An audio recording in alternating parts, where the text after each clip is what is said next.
So Sam, we know for any organization to have it, you've got to have vision. But the second quality that we discovered is ridiculously important. You don't just need vision, but you need focus, and we call it a divine focus.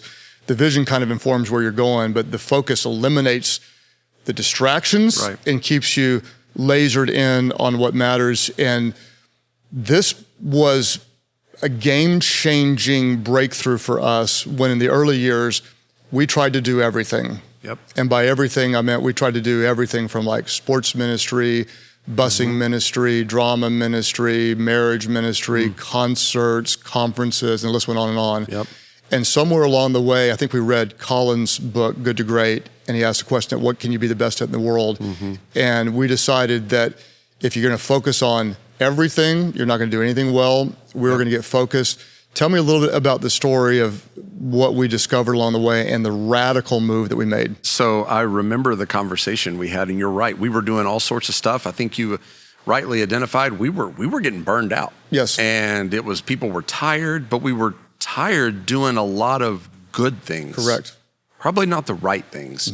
And you began to talk but to everything us. was good. Everything was good. And nothing you talked about is bad. It's real hard to shut down something good, right? That's absolutely something that's growing. It seems like it works good. And that's why I love the difference in the clarity you're bringing with like between vision and like being focused on accomplishing the vision and how you're going to get there. In an earlier episode, you talked about, hey, we know where we're going on vacation. There might be a lot of different ways to get there. Right. Some are more difficult than others. Yes. But you got to get into the right one. And I remember us beginning to have a conversation about what are the focused right things that we can do. We identified 5 of them. We did. And it's hard to describe how costly, painful, and challenging this decision was. And on the back end, it's hard to describe how beneficial, game-changing, and ministry-altering this decision was. And we cut everything we were doing, which would have been dozens and dozens of ministries, and limited it down to 5. Absolutely. Down to 5. We did weekend worship experiences. We did small groups. We did kids ministry. We did student ministry, and we did missions. That's it.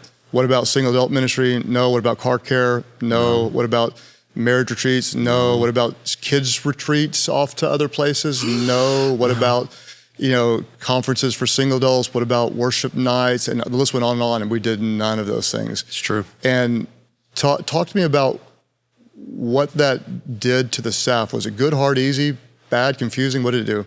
It was good and hard. Yes. But it did not confuse people. It gave them clarity as to where we were headed and what we were doing. And it gave them the focus necessary to do their job well. Yes. And to run fast and hard, but not wear themselves slick. Yes. And I think that was a key differentiator. And I love how you've talked to us so many different times about how difficult it is for leaders to focus themselves. Yes. Because it looks like we could do it and we should be able to do it, right? Yes. And there's a lot of people that want you to do it, but should you? So I say this humbly, like sincerely humbly, because God would get all the glory and our team would get all the credit, meaning our team did the work. But we were by far the fastest growing church in the country. And the reason we could do it is because we were not doing everything else. That's exactly right. We right. focused on a few things that we could do that were reproducible at any place. And by not doing everything else, it freed up the people energy, it freed up the finances. It enabled us to do what we could have never, ever, ever done if we were doing everything else. Right. And then what happened is that, how many years do you think we stayed hyper-focused? Oh, it was for quite a while, 7, 8, just under 10 years. Right. And then at some point we recognized we had, however many different church locations of all different sizes, some 5, 6, 7,000, some with 300 people. And we recognized that we were robbing some of the smaller ones from doing some of the things that contributed to the early season growth. Meaning like back when you joined the team and we had 300 people coming, we did a cookout on a Sunday night. Right. And that brought about a sense of community, family, and that helped us to grow. And we were keeping them from doing that. So we loosened up a little bit and gave them some flexibility, we did. Which I think was a season appropriate decision. Yes. Then what happened is we got additional resources and we started to do what a lot of organizations do, which because we could, we did. We did. And we started adding more. And then we woke up one day and what used to be simple and reproducible became more complex. And so I did a talk called Put Your Sword Back. It talking about a time when Jesus told Peter to put his sword back. And basically we could attack, we could take more ground, but in order to eventually fulfill the mission, we have to be really selective on what we do. Right. And we started pruning the vine. Right. Now, I want to talk real quick about, I think, a valid question. I would imagine that a lot of leaders are thinking, is like, that's all well and good, and I get it. What questions do I need to be asking myself to actually know where to prune? How do I even do this? Because like we talked about, it's all good, it's all right. So how would you encourage a leader to begin the process of figuring out what branches to prune? So first of all, you have to recognize that you're doing too much. And to be, just to be as honest as I can be, if I've looked at 1,000 churches, I'd say 1,000 are doing too much. Meaning, I don't know if I've ever walked away and said, oh, that's just beautifully simple.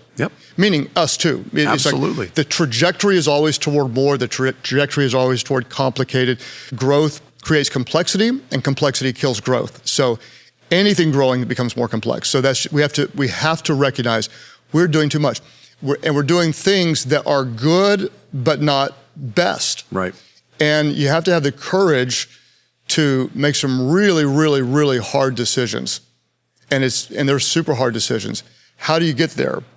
We are going through right now, and I would say you probably have to go through a season of pruning often.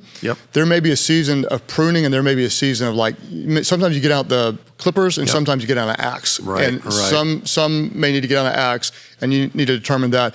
But we have, and I did a podcast on this, called the 4 tiers of effectiveness. Essentially, we run everything through 4 grids. Tier number 1 is absolutely mission critical. If we do this activity, the boat floats. If we don't, the boat sinks. Tier 2 is important but not critical, meaning we like this, there's a lot of value to it, but if we didn't do it, it wouldn't be a game ender. And then the third thing would be helpful, good, but not even strategic. The 4th tier is what we would call externally initiated, meaning someone else said, can you do this? Would you like to? Can we do this together? Can you come to dinner? Can you speak at this event? Can you add this ministry? It's someone else.